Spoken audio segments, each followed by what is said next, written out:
No-limit strategy. After the flop concepts. After you've seen the flop, you have seen 5 out of 7 cards of your possible hand. That's 71% of the cards.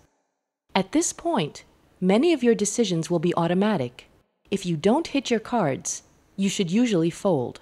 For example, if you have a Jack and a 10 suited, and the flop is Ace-7-2 rainbow, get out of the pot. Since you should pick your starting hands carefully, you will raise many of your hands. In a tight game, this will make the pot heads up or close to heads up. This is usually your goal because playing against multiple players in no limit can be very difficult. In general, you should ask yourself 3 questions. What does your opponent have? Should you commit money to the pot or not?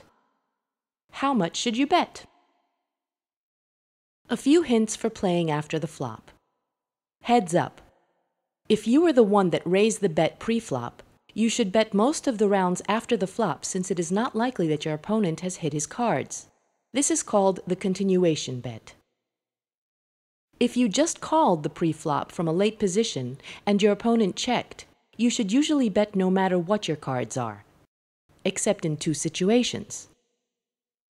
Your opponent likes to check raise and slow play, or you have a drawable hand and want to take the free card. Multi-way pots. These hands are harder to play because more people are involved. There is a good chance that someone has a good hand, and even if the pot odds seem better, a good player will use the no-limit option in order to make it not worth chasing for a draw.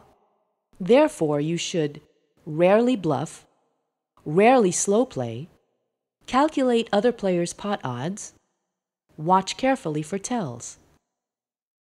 Hands to go all in. You should be willing to go broke with some hands.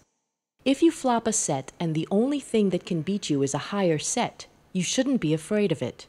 The chances of this happening are so small, and the amount of money you will not gain by playing less aggressively is bigger than what you'd lose if your opponent has a better set.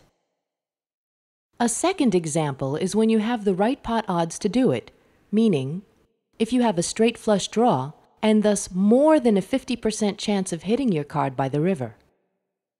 An important rule is that it's better to be the bettor rather than the caller because by being the bettor, you have 2 ways to win, by making your opponent fold or by hitting your card. When the board is paired, the first one to bet usually wins the pot when the number of competitors is low. Therefore, you should bet in about half of these situations regardless of whether you have a set or not. The most important thing in this situation is knowing your opponents. A good player may know you are bluffing and raise you with almost nothing. Learn and share Texas Hold'em videos for free. myholdemtips.com